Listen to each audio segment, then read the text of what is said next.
So after being trash talked in my ultimate Freyna build video, I thought I would take my modding to the next level with this beautiful beast right here. By the way, this is the build I have for Freyna now. What do you have to say now? Try! So if you're in search for something other than a bunny video with Thunder Cage, I mean no hate by the way, I absolutely love you guys, and you've come to see the amazing Fallen Hope for the beautiful piece of work that she is, then you're in for a treat because this is the ultimate build for Fallen Hope. Alright, so we're here in Albion. I'm gonna open up my menu here.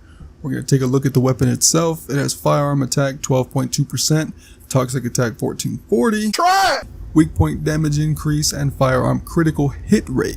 That is beautiful. I love that. I wish I would have got them in yellow, but it is what it is. You know, beggars can't be choosers when it comes to that kind of stuff. Looking at the build here, we have fire rate up for obvious reasons. I'll share that in a second. Rifling reinforcement for an increase in our firearm attack, action and reaction for more firearm attack plus 61%. That's amazing. The recoil doesn't really matter too much unless it's against mobs, but I mean against colossi it's not really that big of a difference. Toxic gun barrel, now this is amazing. Okay, so it adds plus 80% and minus 25 fire rate, which is why we have the fire rate up, so that puts us at a stock 0, which is completely fine. And toxic gun barrel actually goes really well with toxic enhancement. So this is actually pretty amazing because it adds toxic attack equal to 30% of firearm attack. Now what this means is not 30% of this, but if you come down here to the weapon info, you're doing about 30% of this firearm attack right here in extra toxic damage. Amazing. And then it all bodes well with toxic conductor. When attacking enemies inflicted with poison, firearm attack plus 26%. This is great with Freyna only because, check this out, I'll just show you. So a lot of people, including myself, like to use Venom Trauma to inflict poison, but if you read it a little bit, creating a toxic puddle and inflicting room 0 trauma on those it hits. So the first enemy it hits is going to hit with room 0 trauma, not poison.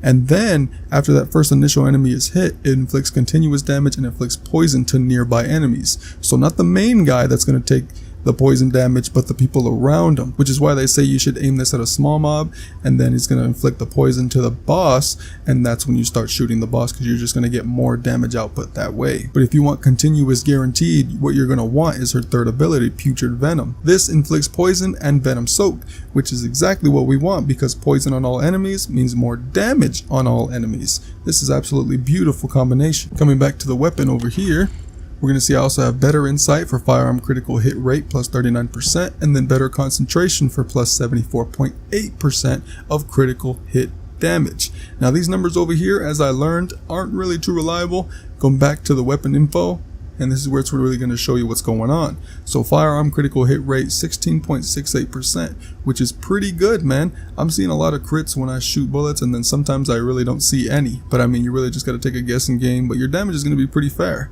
And then when you do hit that critical, you're going to hit critical hit damage of 5 times. That is massive. I'm hitting over 200,000 damage, almost 300 on mobs. So like looking at this standard, you're doing about 304,000 damage per second. And then if you hit those criticals, oh, you're doing even more per second. And then you inflict the toxin, oh, you're doing even more per second. It is absolutely beautiful. Now the weak point damage we can see here, not really worth it too much to build upon it. So we're going to focus on pretty much the poison, the critical hit rate, the critical damage, firearm attack all day. Now if you really wanted to get deeper with it and add just a little bit more firearm attack, we see we have one more slot here.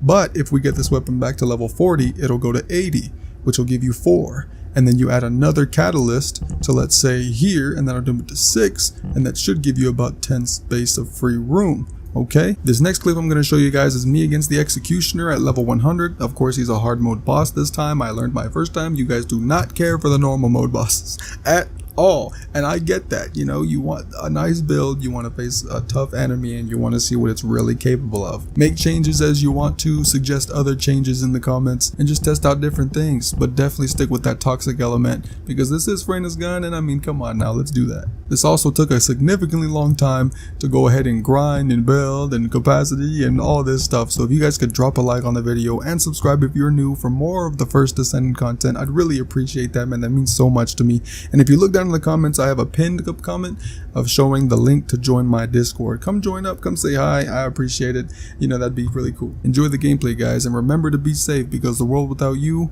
is nothing.